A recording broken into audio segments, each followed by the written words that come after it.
Yeah. Well, we'll get started here now. Good afternoon, everybody. Thank you guys for taking the time to be here. My name is Roger Caneda. I'm the director of esports here at Visual Sound. Um, Now, what we're going to be talking about is esports. Now, why is esports relevant to Visual Sound, and what are we doing, and what's our relevance? Is right now a lot of schools and educators are getting involved in the industry because a lot of kids are finding a lot of interest in gaming right now for a lot of different reasons. It's how they connect with their friends. It's how they communicate. It's how they spend their weekends and so forth. So what we'll dive into is what is esports. So just kind of the generalization of what is the general of what competing in video games is, and why is it relevant to education and into the schools today. So we'll start now and go to the next slide and start speaking about what is esports in the gaming environment. And just a quick background on myself. I come from building the esports programs for the Dallas Mavericks and working with Comcast Universal as we launched into the Overwatch League with Blizzard Entertainment. So I have a good amount of experience in the esports space for about 5 years now. So I'm excited to dive in with schools and get them involved now as well. So, esports, as we know, is video games, right? It's a form of competing. In professional organized esports, teams compete head to head in games versus each other. Mostly these games we play at home right now for fun, just casually. Well, there's kids that are playing this professionally as we speak. With top esports players often being the very best in the world at their competitive game. Competitive gaming isn't a new concept by any means. This has been going on for over decades. But now the idea of professional video game players actually make a living is very well new to a lot of people, but happening in a lot of different ways. So esports is really taking video games and putting them into a competitive atmosphere and providing teams to be able to develop different types of opportunities to work together and create opportunities competing in video games where they're able to profit and generate revenue too. So esports is very well growing in a lot of different ways. And in the education side, a lot of over 300 colleges now are offering scholarships for esports and gaming and programs in their schools. So we're seeing a lot of high schools transition into adding these curriculums into their school on after school activities, because a lot of students are showing interest in wanting to compete in these games with a group, not just at home by themselves. So creating a lot of opportunities in the K through 12 side now. So that this is why we're talking about it and getting involved. So we'll move on to the next slide. Now, the esports ecosystem, Corey will touch on this a little bit as well. Now, how is this relevant to schools, and where does this kind of touch on different career paths, right? So what we start with is obviously the professional player, the competitive player. And this transitions into a lot of different roles. Strategists, right? This is where you have coaches. This could be a teacher. This could be a student who obviously is very experienced, or just an administrator that has experience in these games as well. These are people that are going to run and coach these kids to learn more in the game, but also outside the game to develop, professional development as well. Analysts, these people are collecting data and analyzing the games and collecting stats, just like a bookkeeper would in a basketball game, a football game. You know how students get involved in that side. It's the same thing with esports and gaming. These kids will be able to collect data and be analysts for these games and take this back to their players to be able to go over it and find out how they could be better or how they did that day to be able to improve in the next game. Now we'll go into organizers, IT support, which is a big one. We'll touch on this in a couple slides where it comes into the safety and the safe environment. But IT support are a big influence in esports right now with schools, because these people will be going and making sure these kids are provided a safe environment in the games they're playing. Obviously, being online is always a concern, but we make sure that we choose the correct games and have the correct support from the IT department to make sure that we provide safe environments for these schools. So they're a very big part of the ecosystem for the gaming industry, and not just in schools, but in the esports space. A lot of live events on the live event side have a lot of AV and IT support on a very high level. So you'll see a lot of that influence in the gaming industry as careers advance. IT support and AV is a huge involvement in the esports space right now. Same thing with event organizers, organizing these events and creating and marketing to another audience And entrepreneurs where comes into the marketing side, where you'll find web developers, the graphic design team and so forth. A lot of kids, find a lot of interest in the web development side these days, and esports and gaming are providing a lot of opportunities in that ecosystem as well. And I'll let Corey touch a little bit more on that as well now. All right, hi everyone. My name is Corey Freed. I am the educational consultant for Visual Sound. Really quick, before I start talking about the esports ecosystem for education, I would like to just do a little bit of housekeeping. If you would like to receive incoming resources about esports and different information from Roger and Visual Sound, please take a moment to put your email address in the chat box of this webinar. That way we can communicate with you and reach out with those resources after. Also, this call is being recorded. You might see there's a little record button in the top corner. When we are finished today, we will be uploading this webinar to YouTube on our channel. So that way, if you have any colleagues that missed out or you have an administrator you want to show it to, you are more than welcome to have the video to share with them. So in education, esports plays this great role because, as Roger mentioned, there are so many more people than just the player. And you can have those students that they might not be the best video athlete, but they might be really good at graphic design, or they might be a really good marketing person. And so you can now incorporate all of these students from these different areas of expertise, and they have that common goal, and it builds that camaraderie, it builds that teamwork, and it's just a great overall experience for them. Again, so many different positions, it just really opens it up for the students so that they have these opportunities. I like to compare it to NASCAR. You might only see the driver when they're standing on the first place getting their trophy, but you have that entire team of engineers and coaches and mechanics and everyone in the background that makes it possible for that driver to drive. Same thing with esports. The athlete might be the one who is visibly seen, but there are so many other roles in the background, and sometimes those roles might actually become bigger. So it's a great opportunity to involve as many students as possible and give them all those opportunities to shine where their expertise lies. Yeah, and before we move on to the next slide, we'll touch on the content creator side because it is a big thing these days. A lot of people might not even know who Ninja is in those aspects. So content creators are a big thing because what a streamer is someone that is streaming their video game live on a platform to an audience. This audience at this time in esports is over millions of people a day are watching esports streamers live on a daily basis with over, I think it's over 1 billion minutes viewed a day, if I'm not mistaken. So there's a lot of different numbers and things that I'll send to you guys after this. I put your email in there, so I appreciate you putting your email there so I can send you a lot of this information. And a shoutcaster is actually something you'll find in your schools a lot. It's the same thing as an announcer. These people are commentating over the video game as they're playing, talking about what the strategy that they might go into, the past mistakes they might have made in that map or that match they were just playing. And they talk over the whole match during the whole process and keeping the viewer engaged with the tournament going on. So shoutcasters are also a very big thing in the industry and something you see in the high school and college level as well, of students participating and commentating over these video games as they're being played. That's also a big part of the ecosystem in the industry as well. And we'll move on to the next slide here.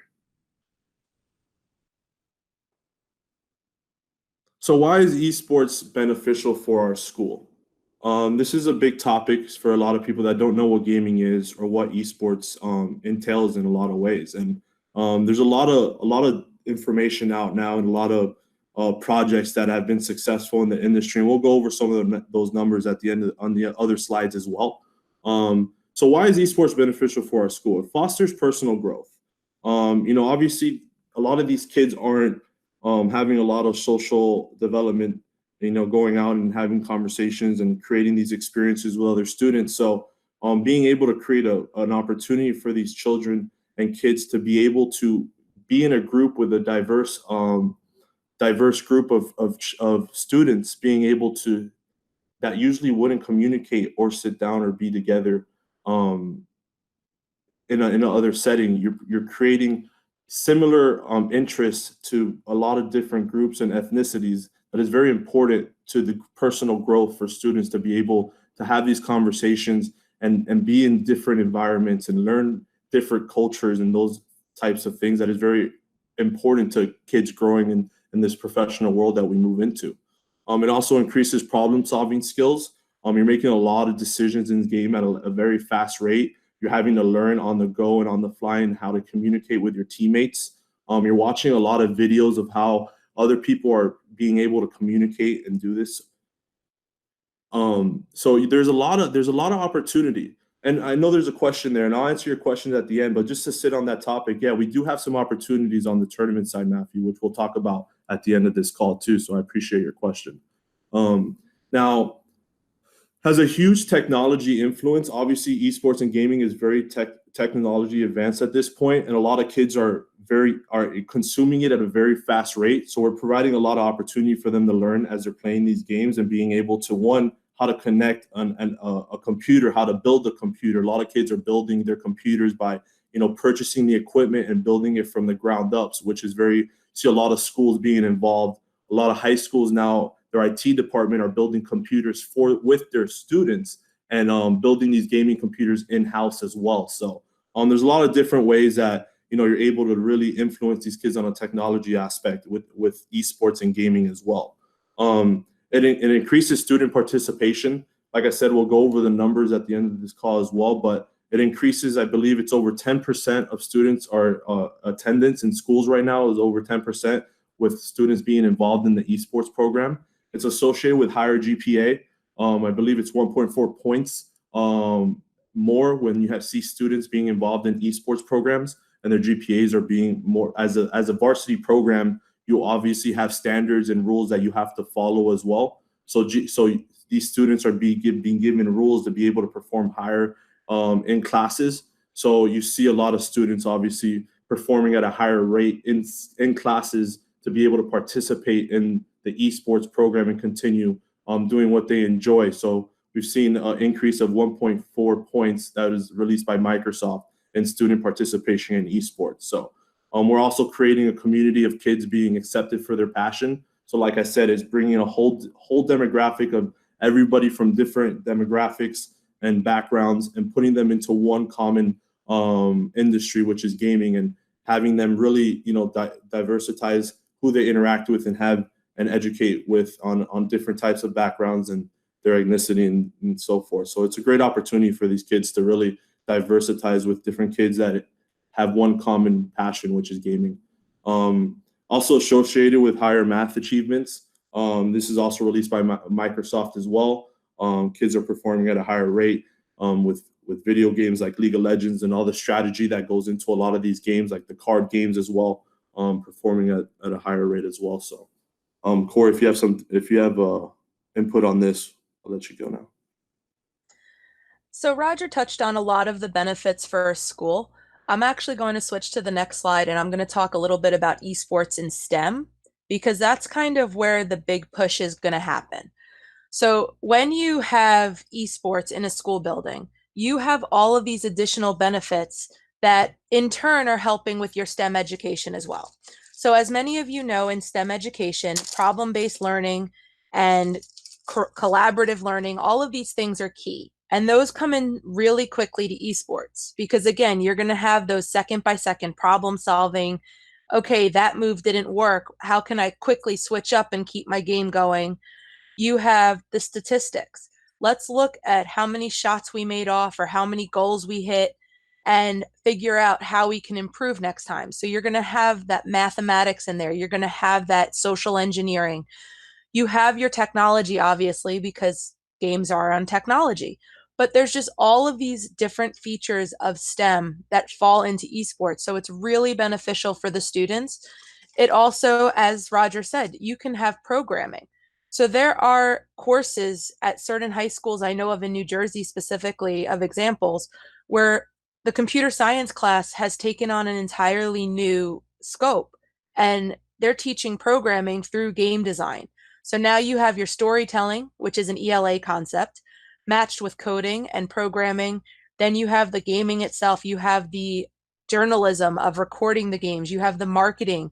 So you have all of these intercurricular educational activities all falling under this one scope of esports. So it's amazing how much your students are going to have fun. And as we all know, as teachers, when kids are having fun, they don't know they're learning. So it's a really beneficial thing.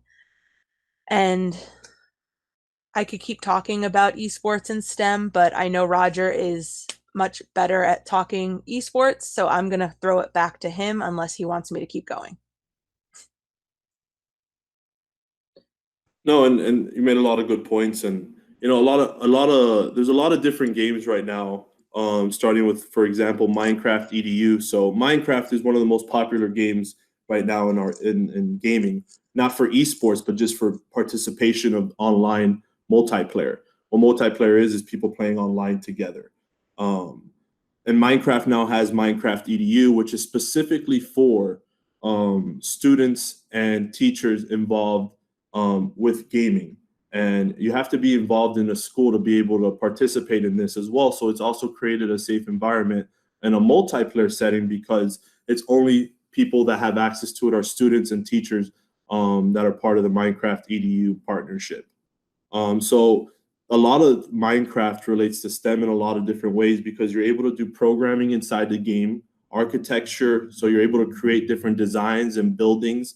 Um, uh, Agriculture, you're able to do farming inside the game, raise animals as well. So a lot of different areas in games like Minecraft, for example, that really tend to the STEM and the education side of gaming and esports. And this is also a big thing for K through 5, I believe, with games like Minecraft because it's really these kids are, if not already playing it, but also very interested in being able to learn more and develop faster by being able to do these games because there's actually more of an interest than the traditional way some of these teachers were teaching these students as well. So there's a lot of different ways to change how you teach your students right now with gaming and esports, and not just by playing a video game, but actually developing skills in different aspects in the education side. So we'll move on to the next slide now as well. Just really quickly to build on what you said about Minecraft EDU. For those of you that have never explored Minecraft EDU, what's really nice about it is, as Roger said, you can have that closed community. So your students can be closed off so that they're only playing with kids from your own school. This also allows for a lot more security.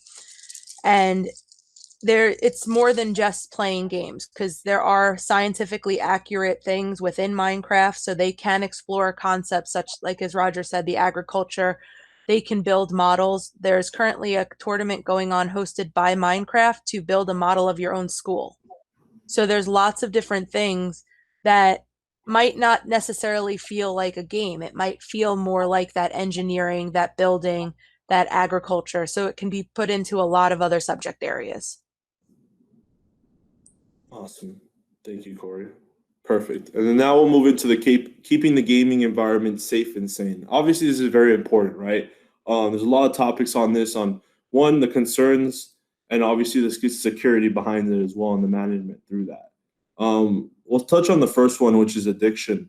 The Who, I believe it was about a year ago, released that video game has these things. But just last week, Who also just released that video games is the remedy during this crisis that we're going through right now, and that they suggest that you turn to video games at this time during this crisis because they find it to be a very a way for you to be able to take your mind off during the situation. So they actually just recommended that people play video games. So I think the addiction part is just like anything else. It's you just have to control it, create guidelines and rule sets, and be able to make sure the kids have structure when they're doing and playing these games. Um, Chat access, that's a big one. So what is chat access? So when you're playing online on a video game, you have either two ways of access to communicate. You have the voice chat, which a lot of games normally have this voice chat feature where you're able to communicate through your headset. And talk with the opponent or your teammates. And other games also have the chat feature where you're able just to type on a keyboard like a chat room and chat with each other in the game as well. So those are two different ways you're able to communicate inside a video game right now. And those are obviously concerns because how are we able to monitor those chats while these students are playing?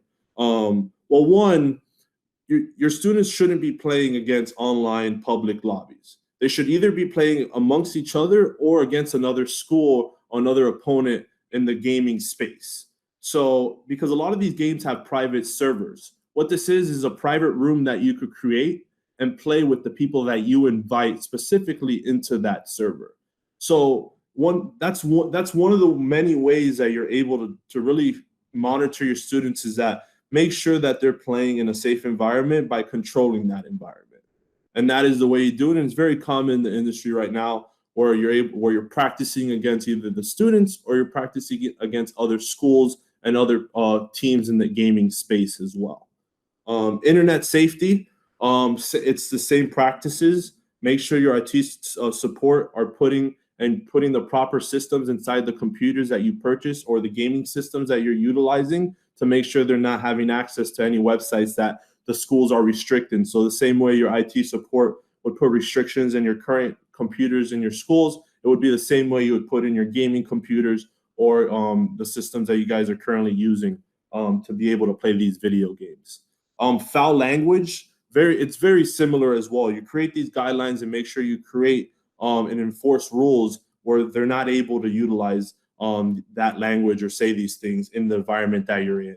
Obviously, it's up to the school how they want to handle that. If they want to do a warning, immediate release, that's up to the school regards. But obviously, these are how you control these things, is by enforcing rules and guidelines to these students that are a part of this club or program, depending on how you're hosting it at your school. Game rating, that is very important, because game selection or what game you're choosing is obviously a very important topic with schools. So we'll touch on one game, which is Rocket League.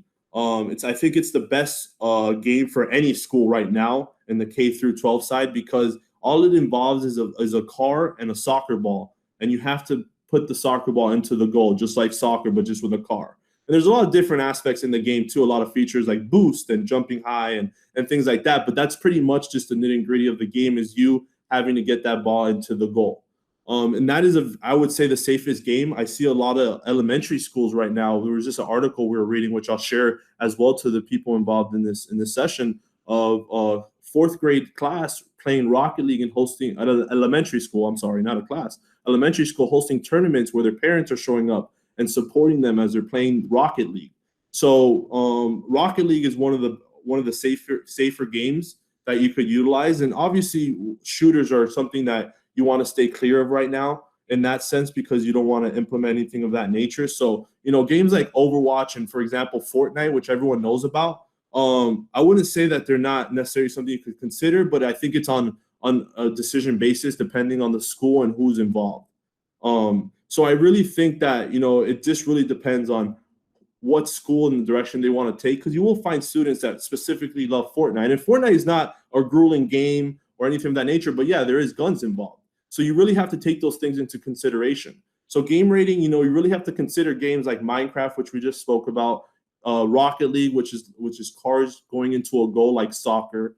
And those are really things that you really have to take in consideration as a school and decide what ways you want to go into. So, but there is a lot of ways for you to determine those games that you want to get into, and a lot of information and research that you could do before choosing these games as well. Remedies, like I said, club member requirements. Obviously, you create guidelines and enforce rules that they require to follow, that are able to make this a safe and fun environment for the students. General manager, head coach leadership. Obviously, you're going to find someone in the school, an educator, a teacher, someone that's passionate about gaming, that may be interested in wanting to do this, and they will be running and being the head coach and making sure and enforcing these rules and making sure students are learning more about the game and creating strategies inside the game to perform at a higher level as well. Focus groups, we're able to find groups of people that are interested in esports and be able to focus on different strategies to grow that group and get involved in different types of areas as well. YouTube gaming censoring. Obviously, you need to censor the type of content these students are able to have in front of them. So you're able to censor this stuff through YouTube gaming as well, which YouTube has a feature on YouTube.com, which is YouTube gaming, something that they just added specifically to their website. So any gaming content or ways you want to access that, you could do directly through YouTube now. Now, security management. A lot of different ways to do this. Obviously, we spoke about you have your general manager and head coach monitoring and enforcing these rules, but hosting weekly club meetings, making sure students are following these guidelines and rule sets, and every week meeting as a team and talking about these things. Weekly reports is always a good thing as well. Now, district IT tech providing a safer environment for kids to compete online. So we talked about your IT department is going to play a big influence on getting this involved or working with us, like a visual sound, for example. We would have IT techs be able to monitor and be able to put these systems into your schools to make sure these kids are having a safe environment. These students as they're involved in the gaming side of things. So there's a lot of different ways to get the IT side involved, but it is going to play a very important role as you get this program, out to your schools, is making sure you have the correct IT support to be able to monitor and keep this environment safe for your students. So there's a lot of different ways we could work on that as well. And we'll move on to the next slide.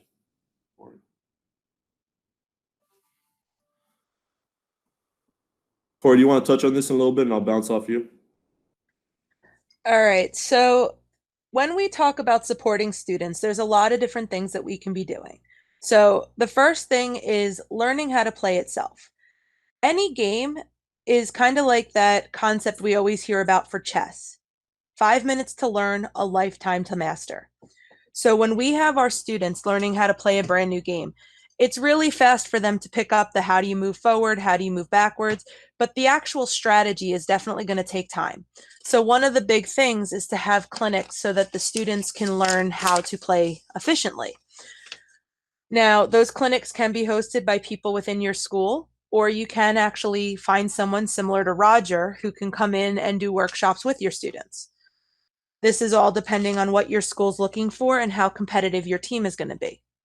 The next thing with the sports and supporting the students is knowing that every student has a voice, every student has a goal, and to make sure that you are focusing on the students as a person, not as a player, because that's one of the most important things.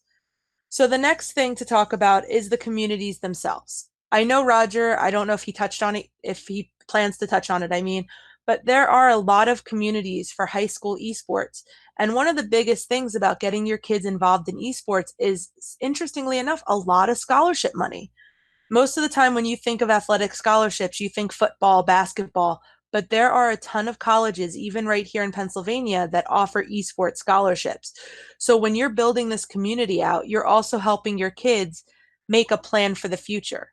They might not end up playing esports the rest of their lives, but if they can get money toward college, it's definitely a good community building.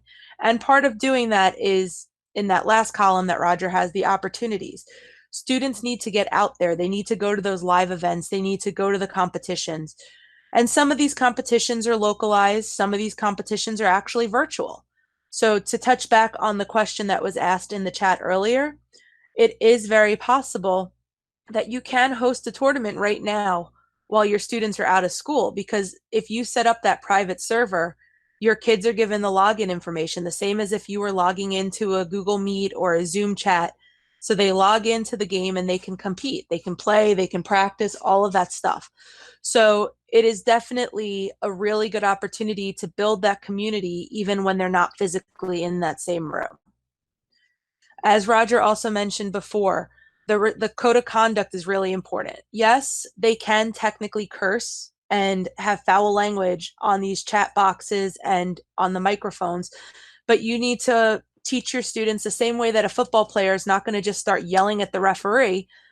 You're not going to type those inappropriate things, you're not going to say those inappropriate things, because it all comes back to that teamwork, it all comes back to good sportsmanship. So it goes into that training and that learning and that growing as a community and as a team. Roger. Yes. Yep. And then talking on the live event side, hosting these tournaments, and I know Matthew had a question about, do you recommend having a tournament for your school now? Yes, we definitely recommend having a tournament for your school now because it's very important to engage with these students at this time, especially when you're losing engagement as they're home and as the weeks go on, the uncertainty from students. So I think creating an environment that they're familiar with and are engaged with is very important for the schools to do right now, especially as you go into the new year and students are trying to You want to keep students engaged during this time. So hosting tournaments and organizing it right now is one, a very important part of esports and growing our program, but two, I think very important during this time. So, and we'll reach out to you, Matthew, directly and talk more about that as well after this and get with you and create a call. So I appreciate your question. Um, but yeah, and then going on to the next slide now, Corey, please.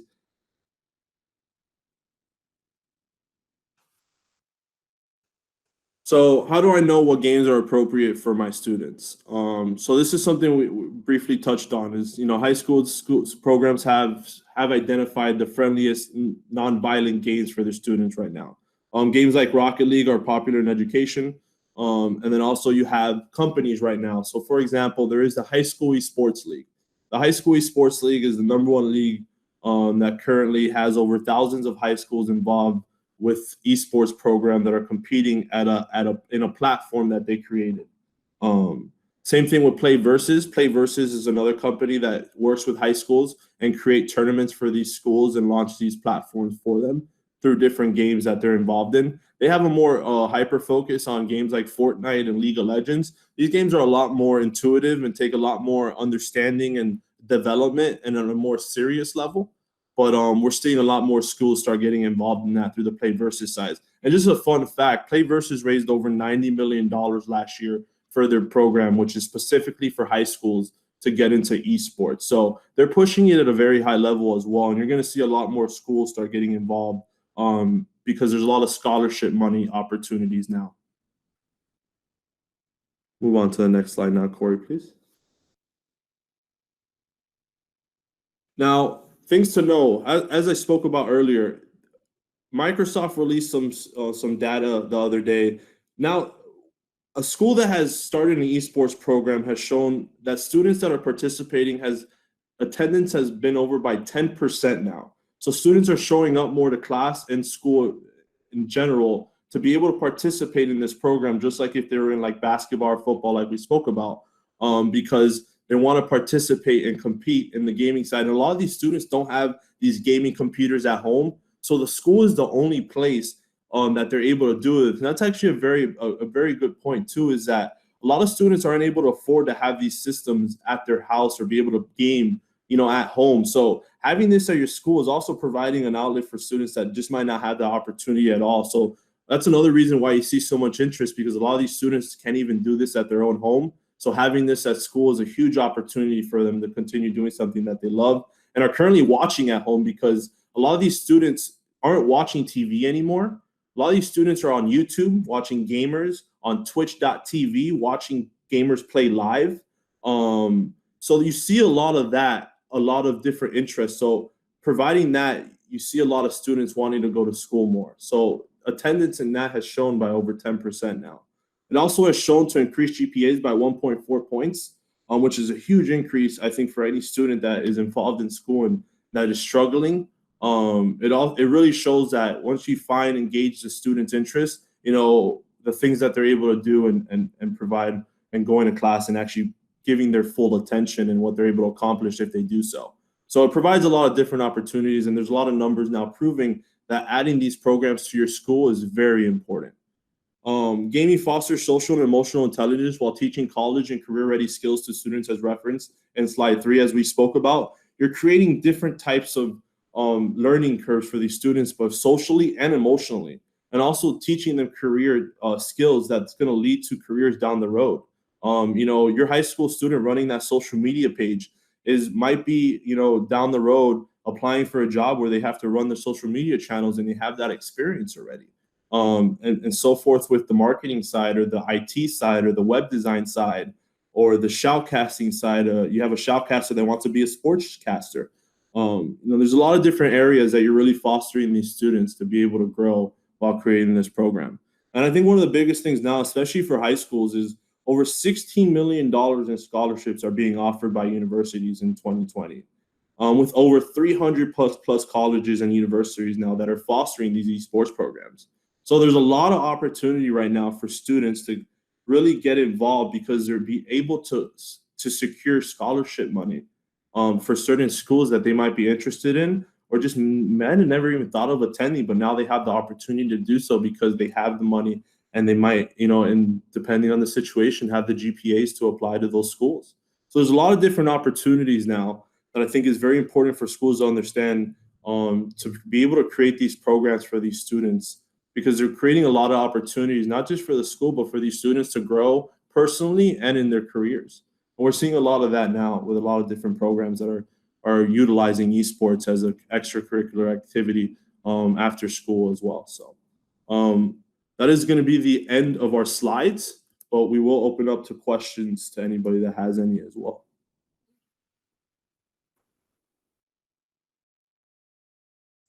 So, Roger, I know you already touched on the question that was asked earlier in the chat from Matthew about tournaments hosting now versus hosting before.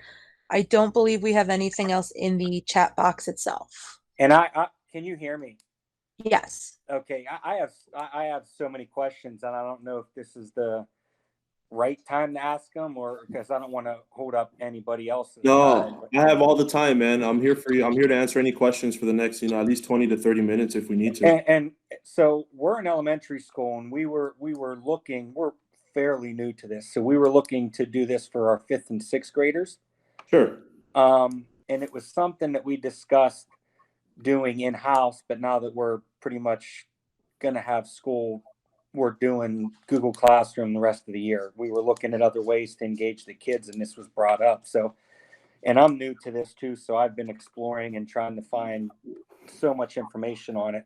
But Of course. some of the concerns that you put on there were the concerns that I had. But when you said to set up a private server, is that something I would have to probably get our IT person to help with? Because I'm not sure how to what do I would all do that. is I would meet with your IT department, and we would talk about what the relationship they have with Microsoft, and we would then go and apply. For example, like if they want to do Minecraft, they would go through the IT department to make sure we are able to secure the Minecraft EDU, and then we would talk about how we're able to get that in the students' hands. Okay. Because And they if would not, basically, depending on the access that you have, we might have to do something like mobile gaming, which is through a cell phone or an iPad. It just really depends on the access that your students have. because right now what we were going to do is we were going to send a survey out to our families to see who would be interested, and we were basically going to do it through like Xbox or PlayStation. Yeah, so like if you do a survey and you find those to be the most common, then those are the conversations we can start having about Minecraft, because, for example, Minecraft is based on the Xbox or PlayStation or even the computer/laptop.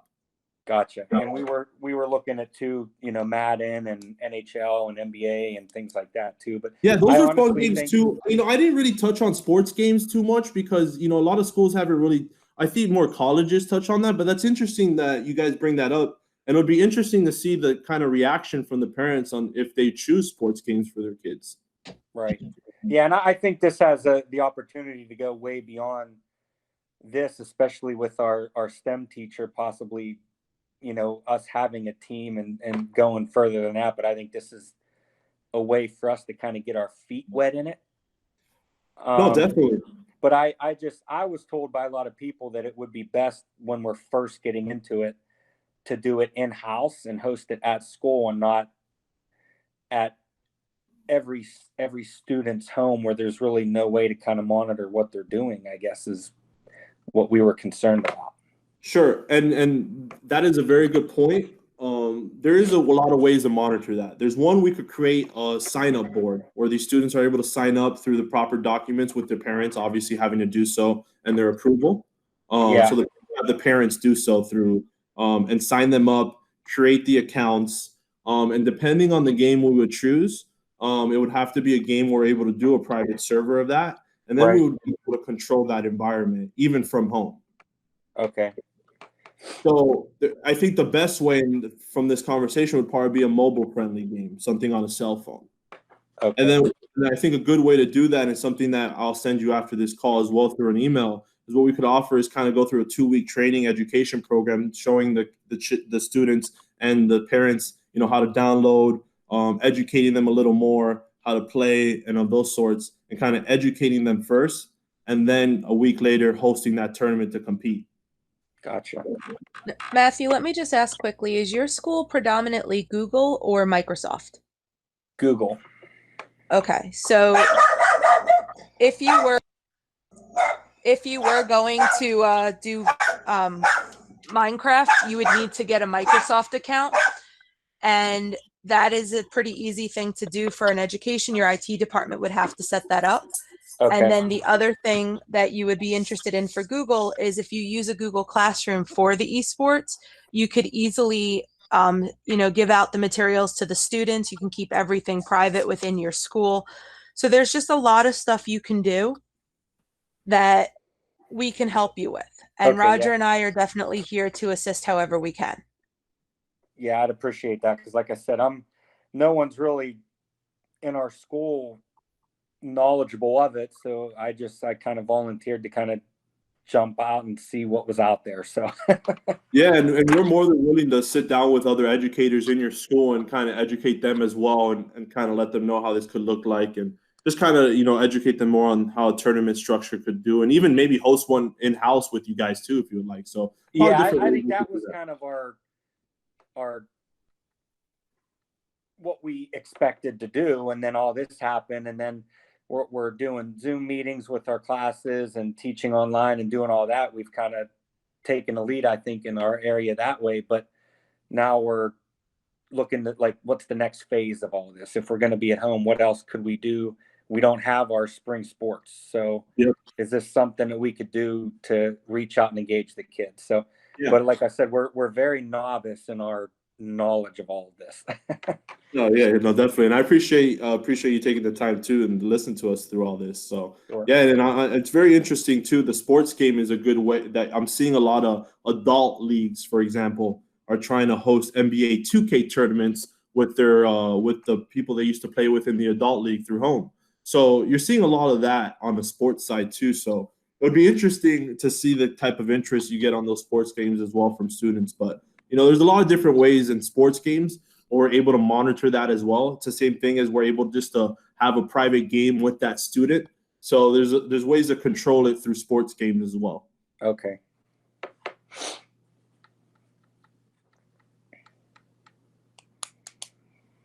And where are you based out of, by the way? Johnstown, Pennsylvania. Got it. And how many have you found students to be interested in gaming already? Like students competing or playing video games? I mean, they recreationally they do. I Yeah. don't know if there's going to be, and then I think there's going to be an interest, but we really won't know until we get the results of the survey back. But Sure. we kind of want to be proactive and kind of make sure we have everything organized just in case, which I do think that we're gonna. So Yeah, and we recently just did a survey ourselves, so that's something we can walk you through and talk through when you're ready to take those steps. okay, yeah, awesome. So is this something we could just communicate through email, or should I give you Yeah. guys my okay, gotcha. Did you put your email in the chat? I did, yes. Yeah, so we'll make sure to email you directly and then we'll be in contact. And like I said, any questions you have at any time, even if you have to call me, please reach out and we'll have that conversation. Will do. Thank you so much once again for taking the time to be here. Sure, thank you. All right, you have a good day. You too. If anyone else has any questions for Roger, please feel free to come off mute. If you don't want to come off mute, you can more than welcome to type in the chat box.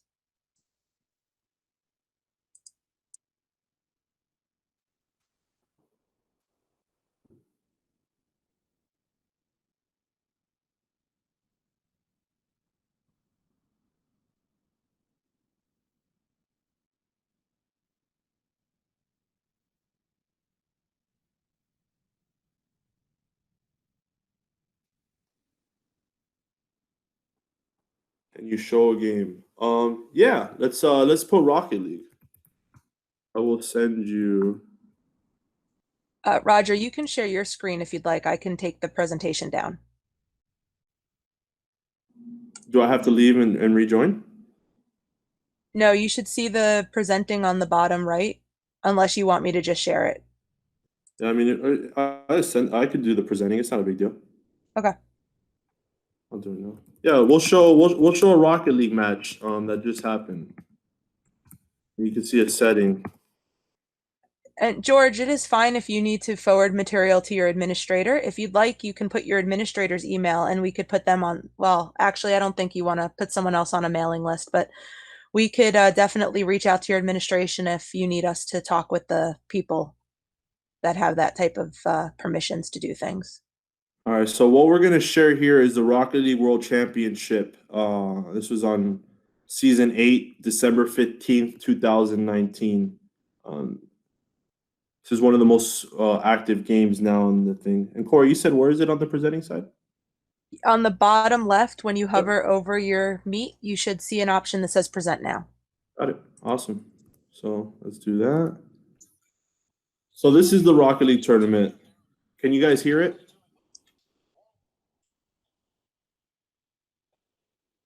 Roger, it's not presenting. No? No, if you want to send me the link, I will pull it up on mine. Yeah, I'll just put it in the chat. That works too.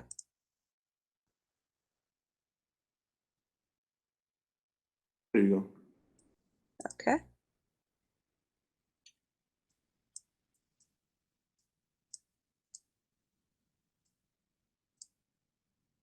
Sounds good, George.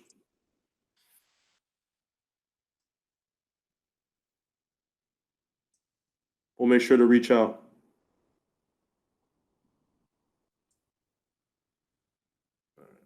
You're gonna have to fast forward it a little bit. Yeah, and I also need to. Can you hear the sound? No. Okay. But I could talk over and just kind of explain what's going on if we need to, but if you Okay, want to because hear I was gonna set the sound to turn on. yeah, turn it on. It'd be good to hear the game and the shoutcasting and the environment that they're in. That's what I am trying.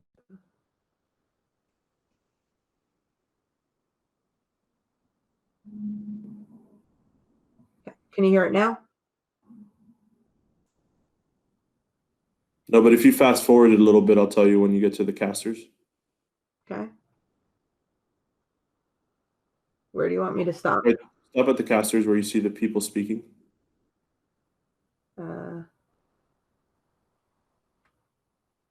I don't think that's it, is it? It's a little choppy.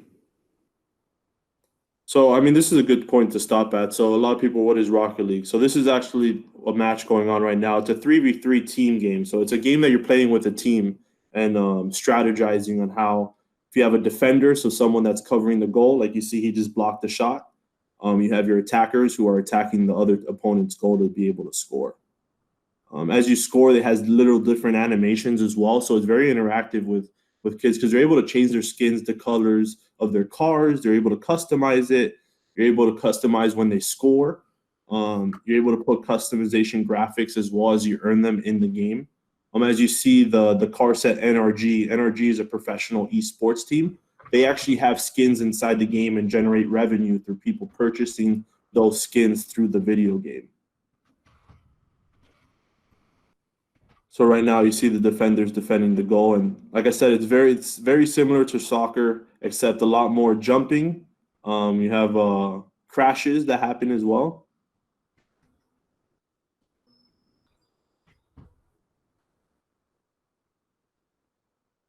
And just a fun fact: the two players on the left, I used to manage and work for. We lived in a gaming house together a few years ago as they used to compete. They were the world champions for 2 years in a row. Very good group of guys. They're from Europe. This is a very big game in Europe. A lot of Europeans are very popular playing this. North America and Europe are probably the main countries that are performing in Rocket League right now. You're very welcome. Thank you so much for stopping by.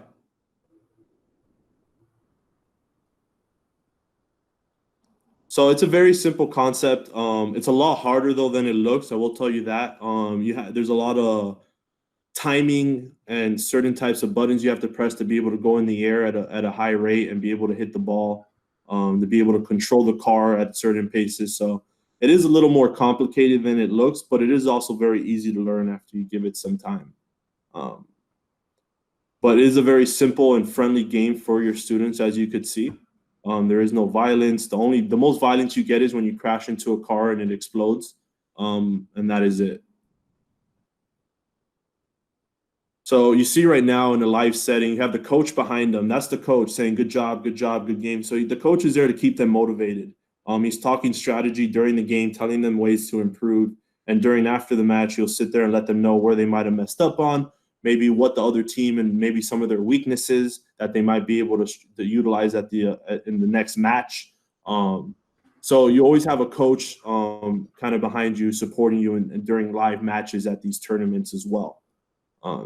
So coaching is a very important aspect to gaming and esports right now, as the coaches really develop these players at a personal level and professional. You see the other player getting a little excited for the goal. Space Station Gaming, that's one of the popular esports teams right now. They're based out of Utah. It was actually made by a famous YouTuber who was passionate about video games and created the brand. They do a lot. They focus a lot of brands you'll see in esports focus a lot on YouTube content. So YouTube esports is pretty much there every day. You'll find any type of esports content lying on YouTube, from live events to past events to future ones. YouTube is kind of the hub for all gaming content right now. NRG, they're actually sponsored by people like Shaq, Jennifer Lopez. A lot of famous celebrities are investors into the NRG brand, who is owned by one of the Sacramento Kings owners in the NBA. It's a very popular team in the industry.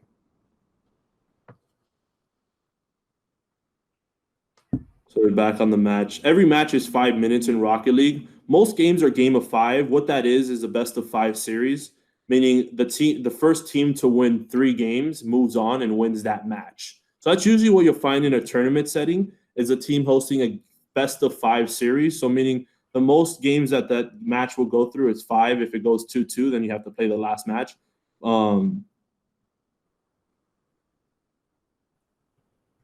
But most games, the setting are best of 5 series.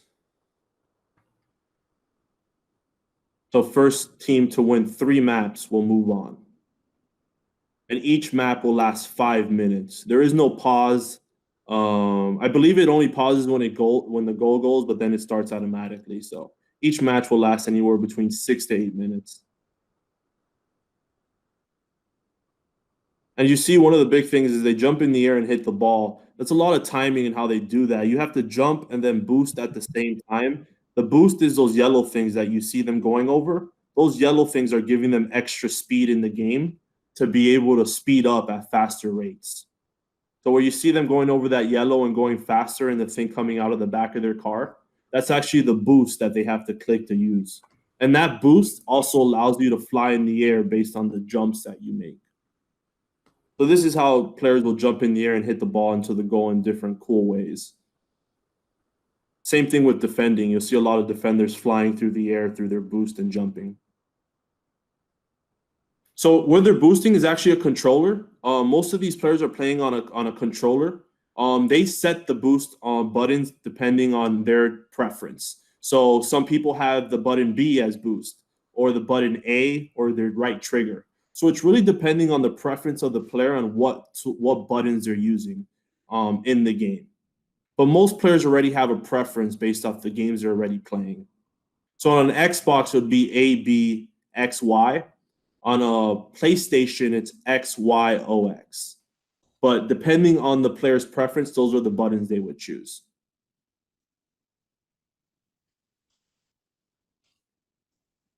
So a lot of these are played on computer, but they're using a controller. The reason that is that Rocket League is more of a controller-based game because it's easier to control just by the button settings, because it's very few clicks to play this game.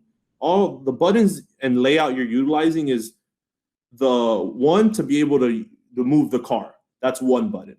The second button is jumping. And then the third button is your boost. Students need to have either a laptop, a computer, an Xbox, or a PlayStation. Any console in those categories they could have. The only thing that is not allowed is a cell phone or tablet. But if you have any type of console as a computer, a laptop, an Xbox, or a PlayStation, Rocket League is fully downloadable through a platform called Steam or the direct Rocket League website. If you go to Rocket League, which I'll put in here, .com, is the website where you're able to purchase and buy the game.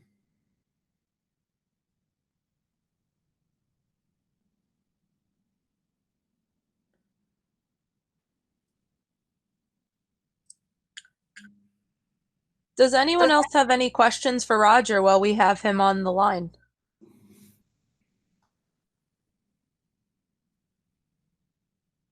And this will be recorded as well. If anyone needs to go back or wants to send this to other educators in their space, you're able to send this and share this with your colleagues.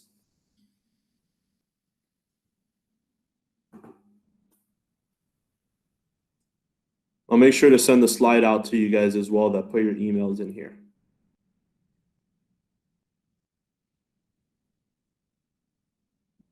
All right. Well, Roger, thank you so much for this wonderful, informative webinar. And to everyone who attended, thank you for giving us your time today. I hope you got some great tips out of it from Roger. And if you have any questions, we are going to be hanging around for a few more minutes.